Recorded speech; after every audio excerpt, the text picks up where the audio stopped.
इयत्ता 7वी इतिहास. आपल्या संविधानाची. प्रकरण पहिले. आपल्या संविधानाची ओळख. पुढील संकल्पना स्पष्ट करा. संविधानातील तरतुदी.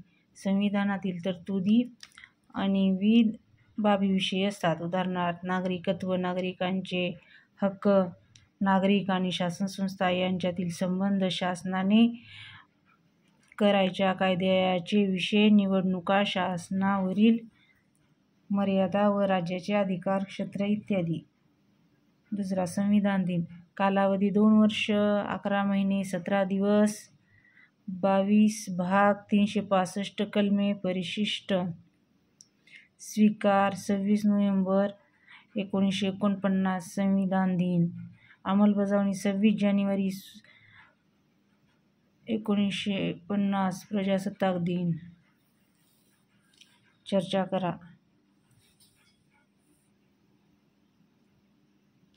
संविधान समितीची स्थापना केली गेली. इसवी सन 1946 पूर्वीपर्यंत भारताचा राज्यकारभार ब्रिटिशांनी तयार केलेल्या कायद्यानुसार चालत असे. स्वतंत्र भारताचा राज्यकारभार ब्रिटिशांच्या नव्हे तर भारतीयांनी तयार केलेल्या कायद्यानुसार चालेल अशी भूमिका भारतीय नेत्यांनी घेतली. म्हणून संविधान तयार करण्यासाठी संविधान समितीची स्थापना केली.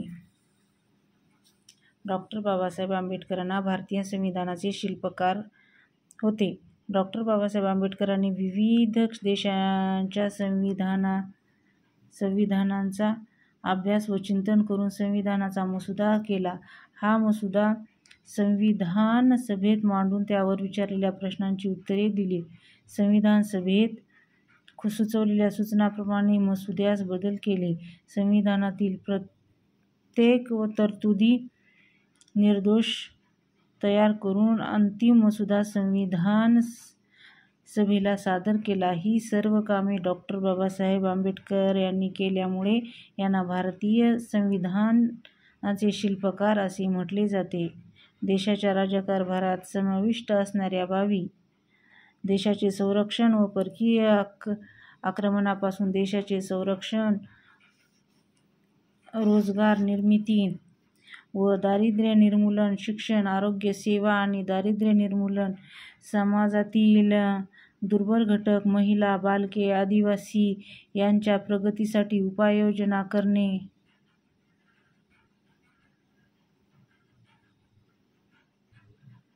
स्वच्छतेपासून संशोधनापर्यंतचे अनेक विषय असतात. प्रश्न 3. योग्य पर्याय निवडा. कोणत्या देशाचे संविधान अमेरिका, भारत, इंग्लंड यापैकी नाही? इंग्लंड.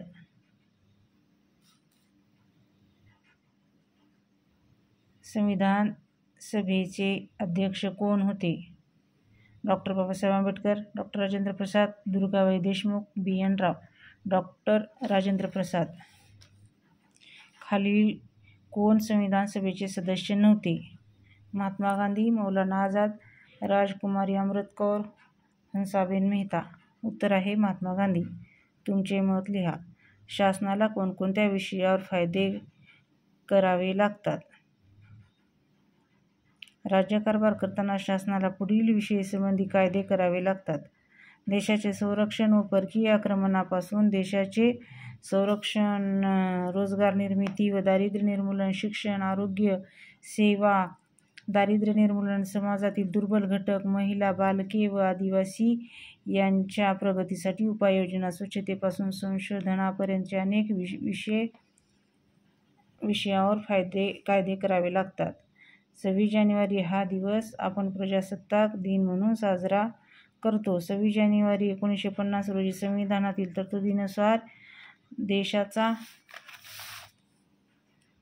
कारभार चालवणे सुरू झाले. 26 जानेवारी 1950 या दिवसापासून भारताचे प्रजासत्ताक अस्तित्वात आले.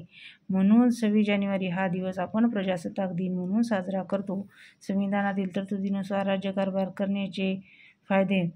कायद्याचे राज्य प्रस्थापित होऊन सत्तेच्या गैरवापराला आळा बसतो. जनतेच्या हक्काचे व स्वातंत्र्याचे रक्षण होते. राजनीतिक शांतता व सुरक्षितता, मानवी हक्क यांचे संवर्धन होण्यास पोषक वातावरण तयार होते आणि नागरिकांना आपल्या हक्क व कर्तव्याची जाणीव होते.